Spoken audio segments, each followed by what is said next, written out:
Dans cette vidéo, nous allons voir ensemble la gestion du portail utilisateur Chaos. Depuis la page d'accueil Chaos, cliquez sur vos initiales en haut à droite de l'écran pour accéder à votre compte. Vous trouverez dans cette page quelques informations personnelles relatives à celui-ci.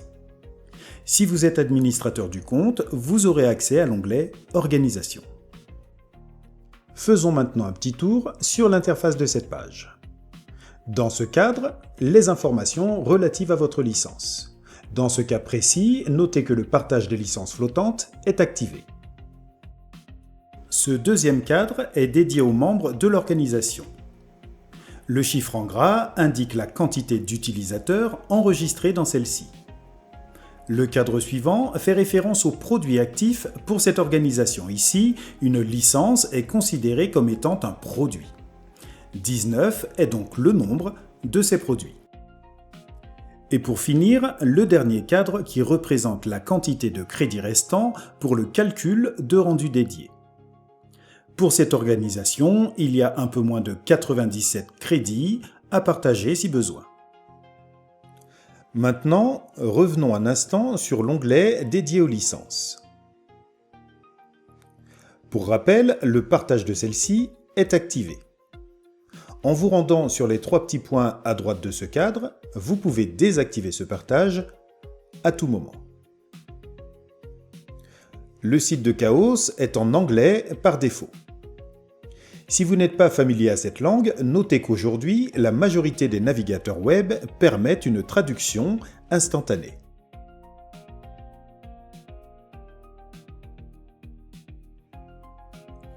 Très bien.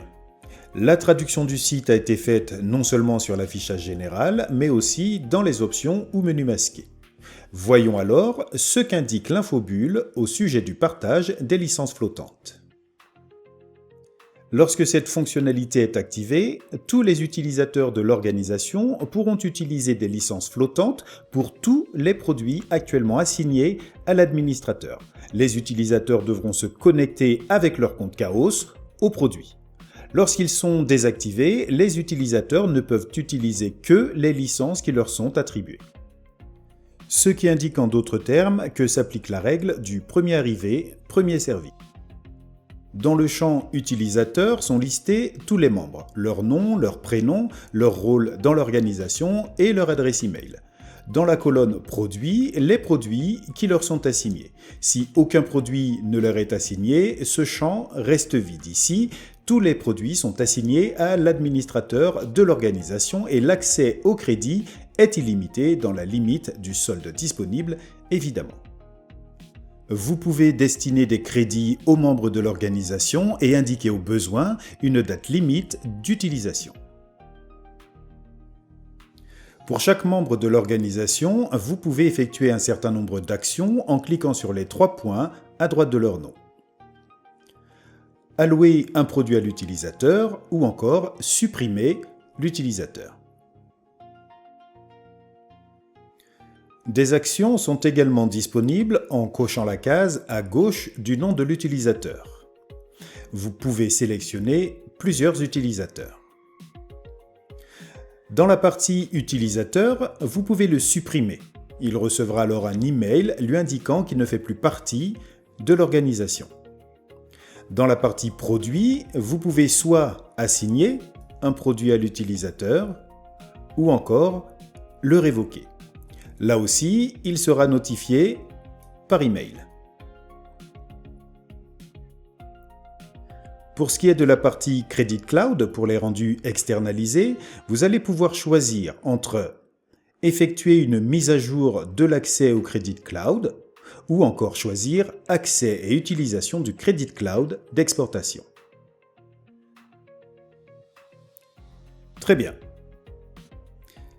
Voilà pour cette partie. Revenons maintenant sur le haut de page et faisons ensemble un focus sur l'onglet « Utilisateurs ». C'est ici que vous allez pouvoir notamment inviter de nouveaux membres à faire partie de votre organisation. Vous allez pouvoir également changer l'administrateur de l'organisation ou encore supprimer des utilisateurs. Commençons par inviter un utilisateur. Dans cette nouvelle page, intitulée « Inviter de nouveaux utilisateurs », vous pouvez soit inviter un utilisateur de manière individuelle en saisissant son adresse email dans le champ de saisie réservé, juste ici, ou inviter plusieurs utilisateurs en une fois en important un fichier au format CSV. Il vous suffit de cliquer pour importer ce fichier ou encore de le glisser-déposer dans cette case. Ici, c'est assez classique, il vous suffit de saisir l'adresse email de l'utilisateur à inviter et de cliquer pour envoyer cette invitation. Ce dernier sera notifié par email et devra valider cette invitation. Revenons maintenant à l'organisation. L'utilisateur a validé l'invitation et mon organisation contient maintenant 8 membres. Voyons maintenant comment changer l'administrateur de l'organisation. Notez que si l'administrateur n'utilise pas de produit Chaos, il n'est absolument pas nécessaire de lui attribuer de licence. Depuis l'onglet « Utilisateur », cliquez sur les 3 petits points à droite, puis choisissez « Changement admin ». La page suivante vous affiche la liste de l'ensemble des membres de votre organisation à qui vous pouvez définir le rôle d'administration. Cochez simplement la case relative aux membres à qui vous souhaitez donner les droits. Notez qu'il ne peut y avoir qu'un administrateur pour une organisation et que l'administrateur précédent sera donc considéré comme utilisateur.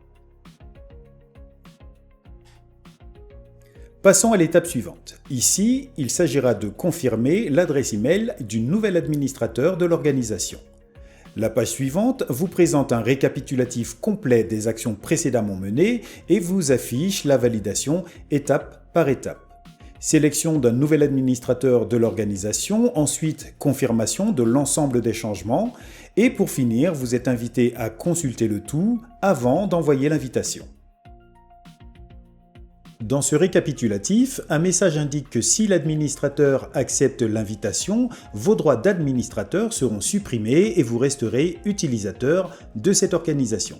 S'il n'accepte pas, rien ne change. Juste en dessous, le nom de l'organisation et le numéro client. Ensuite, l'adresse email de l'ancien administrateur et du nouvel administrateur de l'organisation. Ensuite, vous devrez déterminer si le nouvel administrateur récupère le contrat de facturation ou si vous le laissez à l'ancien administrateur. Une fois ces changements effectués, vous n'aurez plus qu'à envoyer l'invitation et consulter votre boîte de réception pour suivre les étapes de validation finale.